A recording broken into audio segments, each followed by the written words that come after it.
Hello, Taylor County. I'm Alex Renneman with Unleashed Tiger, and I'm here with Terry Austin, who's running for County Commission from the Eastern District. Terry, thanks for coming on the program.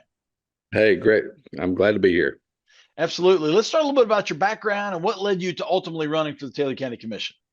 Okay, before we get started, I really want to thank you all and your crew for hosting this and getting this on, because I tell you, this has been through my campaign and for the last years, it's been one of the best things that's happened to the county.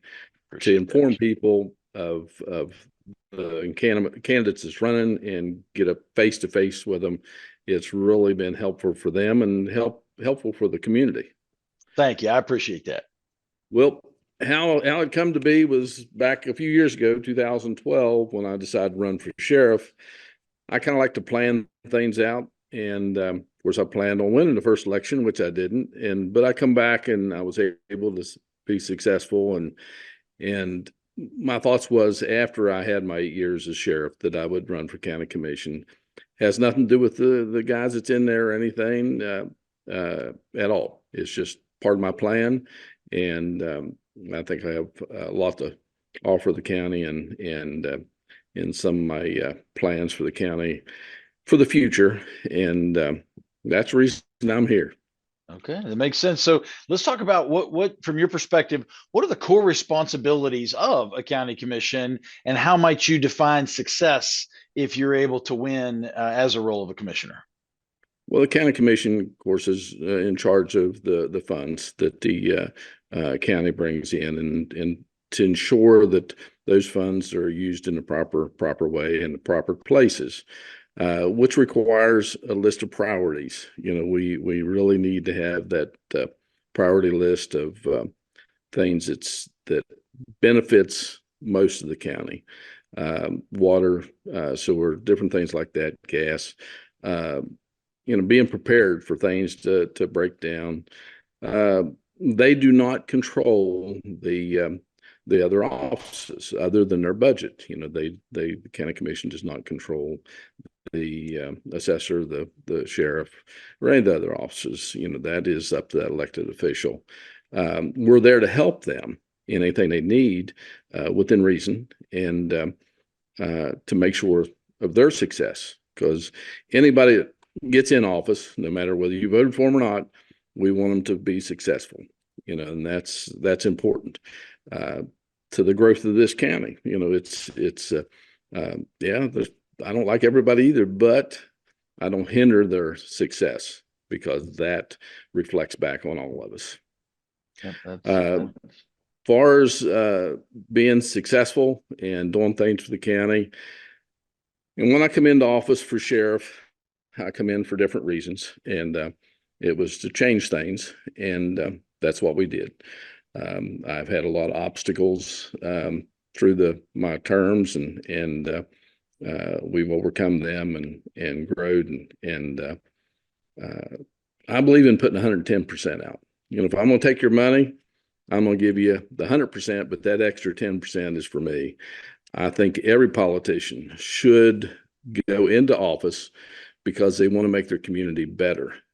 Not what they can take from the office, but what they can offer. So whether I win this election or not, I still encourage every politician that gets into office to exceed and go above and beyond. Do more than what the last guy did. Raise the bar. Because if we keep raising the bar, then the next guy in line is going to have to meet that. And if we just keep the bar at one height, it will never grow. So we need to keep that in mind, and really encourage our elected officials to succeed when they get in there. Yeah, it makes sense. So looking at the broader thing, or the broader scale, what is your long-term vision for our county? Well, we've got industry here. One of our biggest things is the coal mines, and we just don't want to make the same mistake we made with the railroad. The railroad was great to this county, and still is there, but it's not on the scale it was. And one of these days, the coal business, we never know what's going to happen in the coal business. It can be here today and gone tomorrow. So we don't want to we want to prepare for this to happen. We should be in touch with the coal mines right now, find out what products and stuff that they need, or is there a way that a business could open up in this county that they're getting stuff shipped in here from Ohio or Indiana or someplace else, that someone else could go into business. And then we encourage our business minded people in the community to maybe reach out to the coal mine and do something for them, because we don't need stuff going out of the county. We need to do as much within the county as we can. We need to bring business in that is not even related to the coal mines. We need to reach out there and try to get businesses to come into this county. We got a lot to offer. We're not that far from the interstate. There's just different things, and this might be a little bit off track, but years ago, I started an event called Frontier Fest. Had it for 17 years, and we're going to start it back up again. But I felt that when I took the office of sheriff, there was a lot that had to be done, that I would not have time to do a good job with Frontier Fest. So I stopped having it when I come into office. We are building another frontier town. We are bringing that back. A lot of people don't realize that there was documented people from 32 states to Frontier Fest. We also brought in a event called the Eastern Primitive Rendezvous, which was recognized not nationwide, but worldwide. And stuff like that is out there, but you got to go after it. You got to go beyond the scope of, just what you see here. There's things out there that we need to bring into this county that's looking for a home, and we need to furnish that. We have, and I want to say something here, and I'm hoping this don't hurt anybody's feelings, but I like sports. I like football and baseball and basketball, everything. But we need more than just the sports. We need our kids that's in agriculture or shop boys and stuff, we need to enhance them, because those programs are what is going to feed the country and build the country, these guys. And you got the coal mines here. There's lots of jobs that's for these young guys coming out of high school, that welders and different things that they can there's no reason why they can't get a job right here and not have to leave this county. So we don't want to just look down 5 years. We need to look 30 years, because what's coming, you don't wait until it's in your backyard and then say, oh, I wish I'd have seen this coming, or I wish I'd have prepared for this. We need to prepare. We need to prepare for not just natural disasters or man-made disasters. We need economic disasters. So we just because we got a lot of money now doesn't mean we'll always have that money. I brought to the county there 2 or 3 years ago. We had money, and we was having to pay to have this money at the bank. And so I come up with the idea of investing in the West Virginia investment pool, and that I wanted 10 million to invest. And I think I talked the county commission into 7. Well, in 20 some months, I think it was, that 7 million made us $500 and some thousand instead of costing us money. So then I went back to them and I got a thousand out of 2 different funds, or not 1,000, but $1 million to invest that. So we need to look at things like that to grow. County government is a business. It can be a good business or it can be a bad business.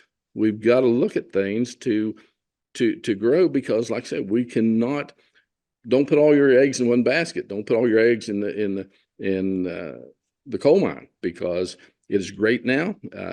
There's going to be aftermath after they're done that we'll have to prepare for. It's just a lot of vision. You've got to have a vision, and not just, it's easy to spend money. It's hard to make it. Yeah, that's true. So let's talk about outcomes. So that's the vision. Then what are some of those key outcomes that, if you're fortunate enough to be elected as a commissioner, you'd like to point to during your tenure to say, these are the key outcomes we were able to accomplish? Well, course, again, the preparedness to down the road. We've got a lot of things with the water, and we've got, I guess, up at the lake, the dam, the water piping and stuff up there needed repaired, or they knew this was going to be happening eventually. Well, we waited until it's here, and so we need to. That's just one example. We need to prepare for that kind of stuff. It's the meetings and stuff also with the county commission. I believe with every organization that gets government funded, that there's tax dollars involved. We owe it to the taxpayer know what's going on in the meetings. There's people that can't make it out to these meetings, but if we can offer it to where when they come home at night and they sit down and have their meal and can relax a little bit at 8, 9 o'clock, they can plug in on the computer and say, hey, this is what happened in the meeting. And then the next time they might be at the meeting. We need to keep people informed. And I think that's a lot of times that I've heard that people will say, well, we didn't know this was happening. Well, if you went to the meeting, you would knew it was happening, but not everybody's going to go to the meeting. So we need to go and above and beyond to get people informed. We can't just hold it against them because they don't want to travel in. They worked hard all day. When they sit down, relax at night, if they want to see what's happening in their county, it's their money, how their money's being spent. There shouldn't be, I'm pretty much black and white. There shouldn't be nothing hid. There's only certain times that you can go in the executive sessions and stuff. And we just need to keep people informed. No dark areas. Everything's out there. If I do something, then, now I don't want to battle it out on Facebook or on the internet. I want you to come face to face or come to a meeting and we'll address it in the public. It's, and all of them should be recorded. That way, if someone says something, it's there in black and white. It's not because somebody maybe missed it in a note in a meeting. They need to be recorded. The EDA, the fire department, anything, that's just like, and I might be getting off track here, but the fire department, it's so hard now for them to get people qualified to be firemen, the hours and stuff that they got to put in and everything. And I'm thinking that even if they would put their meetings online and get people interested, and they say, man, I didn't know that was going on there, or they're involved in this or that, they create that interest of maybe somebody being a fireman, because it's not just a matter of run down there and putting a fire suit on and you're a fireman. It's more in depth than that now. And that's the same thing with any emergency squad or any of them. Get the public involved, give them the knowledge of what's going on. Yep, makes sense. And you've already touched on some of these, but we have a plethora of challenges and a plethora of opportunities in our community, and I want to cover both of those. But let's start with challenges. Identify maybe a significant challenge facing our county and how you plan to address it as commissioner. Well, the big thing is the challenge is keeping people informed, but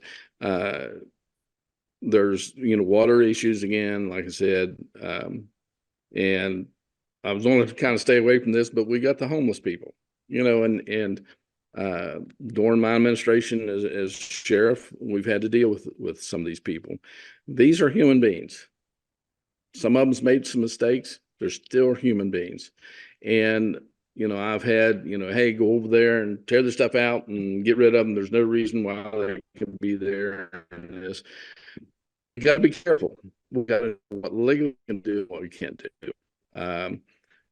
Keeping the departments informed to where we don't end up in lawsuits. I know a lot of people say, well, you shouldn't worry about if you're going to be in a lawsuit. Well, trust me, I've been in a few. I don't want them. That's you just got to be informed.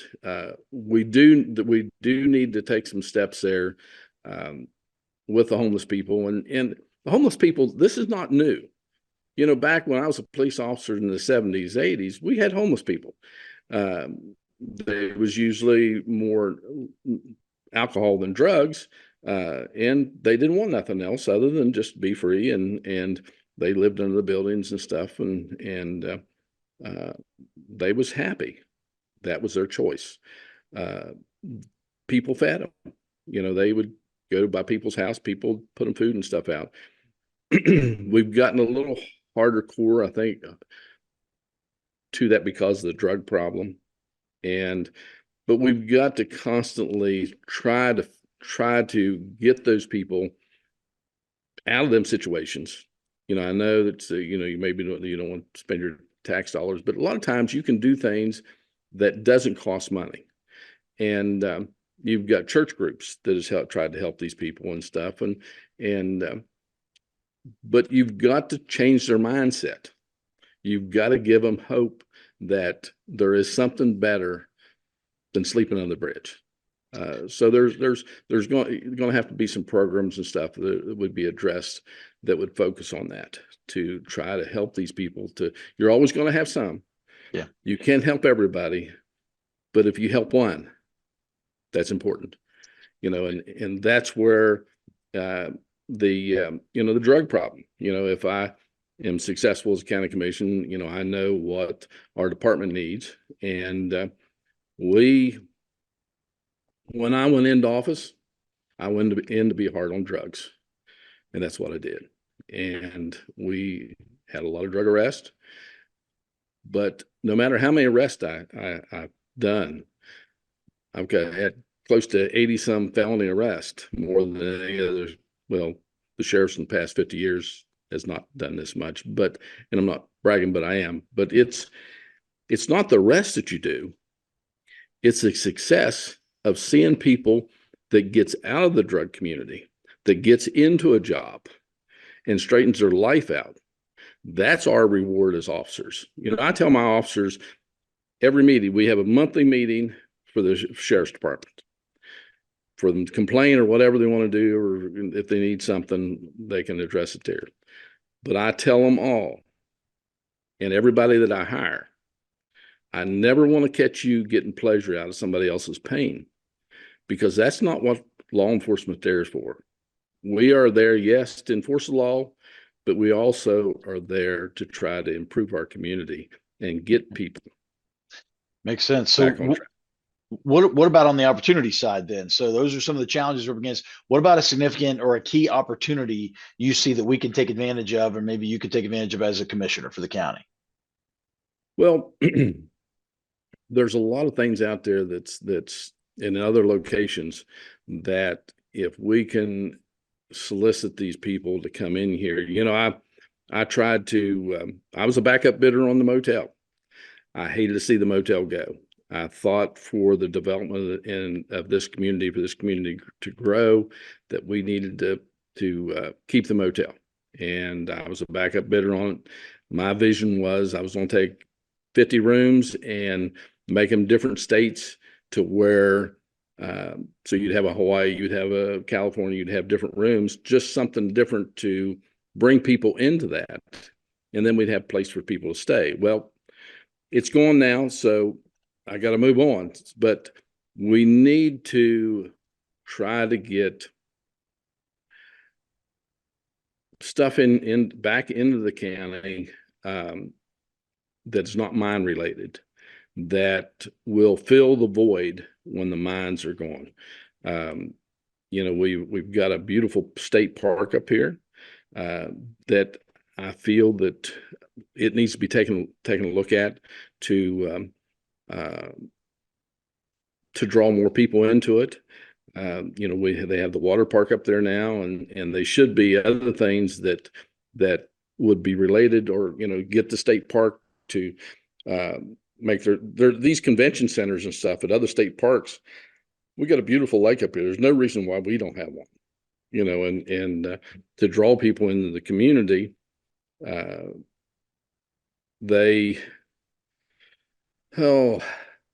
there's a whole list of things that that we need to go out there and try to bring in to make the railroad station down there. You know, it's set, and I'm not sure, you know, who actually has complete control of it. It's a beautiful building. Let's not let it just fall down. You know, our railroad was big in this community. We need to do something to that. We had a Railroad Heritage Festival there for years. Mhm. Was really good, successful. Where's it at now? We need to encourage people, these groups. You know, I was in a meeting the other night, and they said, well, that these groups and volunteers shouldn't have to go out and try to get funds for this and that. Encourage them groups to do this, to build. There's nothing wrong with the individuals going above and beyond of just what their obligation is to the county as far as taxes or whatever. You encourage people to want to invest in their community. You encourage them to get involved in these programs. And, you know, it's it's just because you're the tax money and stuff that you got, we need to reserve as much as we can for when days get tough. Yep. Thanks. Go ahead. That makes sense. I just want to, you know, we got a couple of questions. You might even touched on these next two questions anyway, but I want to ask them to keep consistency across the elections or across the videos. But how would you, in terms of stakeholder engagement, how would you ensure a diverse community and stakeholder voices are considered when your commissioner and decisions come across your desk? Yeah, could you run that by me? Yeah, how would you engage community stakeholders to make sure their voices are heard and you've got input for decisions that you're going to make as a commissioner? Well, we need to really, you know, be working with all politicians, you know, and to you know, funding as far as grants, stuff like that. We have to have a good working relationship with all of our politicians that if we need to try to get grants and stuff from. I feel that we need to have a better relationship with our city government.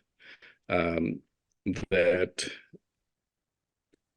you know, the city is in the county. And we need to be at more of their meetings. They need to be at more of our meetings, and there needs to be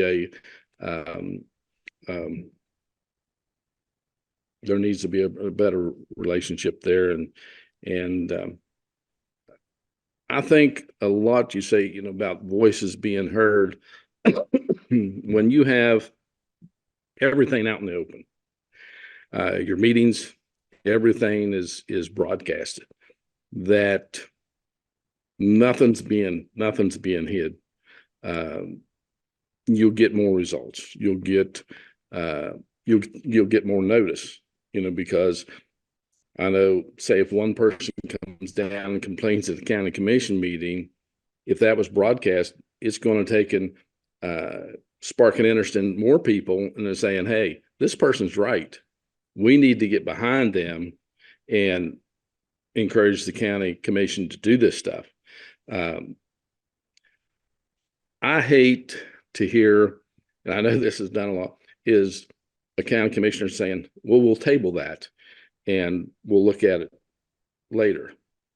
That usually says no to me, you know, and I wouldn't want to do that to people. You know, if it's going to be a no, tell them no. That it can't be done. Also, you know, you've got a lot of people that comes in media, they think that you can do certain things, but there's laws and policies and codes that says you can't. And if that's the case, you just tell them, no, this is impossible. Don't let them drag it out to where they think that they're going to get something and they're not. So just be honest up front, whether it hurts somebody's feelings or not. Tell them and be honest with them. Yep. Well, That's where I'm. Go ahead. no, that makes sense. And I know you've talked on this a couple different times, but I want to ask the question again for consistency, but it's around transparency. And it's you again, you've already mentioned it, so I don't really have anything to add on this, but just how you plan to create more transparency around initiatives, decisions, spending, and more. Well, there is programs that I know our county clerk is initiating on to where things will be more transparent. You'll be able to the public should be able to see every penny that we spend. And they're working towards that. It's a great program, and it's going to make it easier also for the elected officials to keep track of their budgets and stuff. There just shouldn't be no gray area. It's black and white. There's no gray, and that's very important. And I think by recording the meetings, having it publicized, that instills trust in your elected officials, and it gives a little faith that, hey, they're not hiding nothing. They're trying to do the best they can. We are not perfect. Nobody is. We are going to make mistakes. We don't always make the best judgments. If we don't, we have to be open-minded. I know that this is probably going to come out about me. It did when I first got into office, that I don't want to work with anybody. That's not true. That's the farthest thing from the truth. I'll work with anybody if you are right and you are out in the open, that if I feel that it's something that's not legit or a little shady, I'm going to tell you, and I'm not going to agree with it. When I see 3 county commissioners up there, I want 3 different visions come together for the best thing for the county. That's what's important. Yep. To not just be a yes man, to agree to, okay, my buddy, he agreed to this project for me, I'm going to agree with this for him. It's not going to happen. That shouldn't happen. It should be the main goal, what is best for the county. Because I'm telling you, we run the tax office. People are not happy when they pay their taxes. They want to know where this money goes. Sure. Don't blame them. That's the reason I tell my officers there in the tax office, be nice to these people. I don't like to pay taxes, but it's something we all have to do to run this county. Yeah. Be honest up front and let them know that their tax dollars are being watched. We are conservative. We're not just wasting money on projects and stuff. That everything we do has to be for the best thing for the citizens of this county. Yep, that's great. So future development. Yep, that makes sense. So we got 2 more questions, Terry, as we wrap up here. The first one is, what are you most grateful for about Taylor County, West Virginia, our community? What makes you most grateful for our community? Understanding. It's when I went in office as a sheriff, I did not wear a uniform because I didn't believe just because someone's in a uniform made them a good person or a good officer. My goal was to work hard, do the best job I could possibly do, and that would get me reelected. If it didn't, then it wasn't meant to be. Same thing with county commissioner. I will work hard and give it everything I've got. I've had, and maybe I shouldn't mention it, but I will. I went above and beyond with the office of sheriff to the point I've had different people that has come to my house to take my life. There's nothing worse than having headquarters at 9 o'clock at night telling you somebody's trying to shoot you through your window right now, that we've got officers on the way. Not a good feeling, but I don't regret anything I've had to do. I just want to see the county stay safe. I want to see the next sheriff continue with the efforts that we've done, the fight on drugs and corruption, and the support of the voters that put me back in and give me another 4 years to keep things on track. Well, with that said, then, with that said, it's customary in this program, we give the candidate the last word. So what is it you'd like to the voters to know as we conclude the interview here today? Well, I've got things that I've got to finalize here over the next few months as a sheriff. I will not be out to everybody's house knocking on your door. I respect your privacy. It's not that I do not want your vote. I do want your support, but I still have a job to do. And this job that I'm in right now takes more than 8 hours a day. And so I'll still be out there being your sheriff, not knocking on doors, but kicking a few down. And that's where I'm at. I will work till December the 31st as a sheriff and do everything I can do to keep fighting the fight on drugs. Whoever gets sheriff, I will work with them and try to have a smooth transition. And I want to thank you. I want to thank the taxpayers of this county that has supported me, and even with negative stuff out there, they've supported me and come to you. And there's nothing better than you're standing on the street somewhere and somebody come by and they don't say much. All they do is say, "You're doing a good job."